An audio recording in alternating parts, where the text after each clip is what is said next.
गे छौड़ी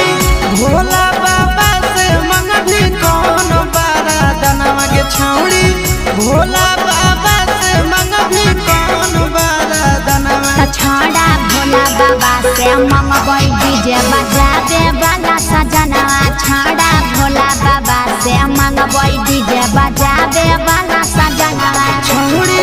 भोला बाबा से मंगभी कौन बारा दनवा गे छौड़ी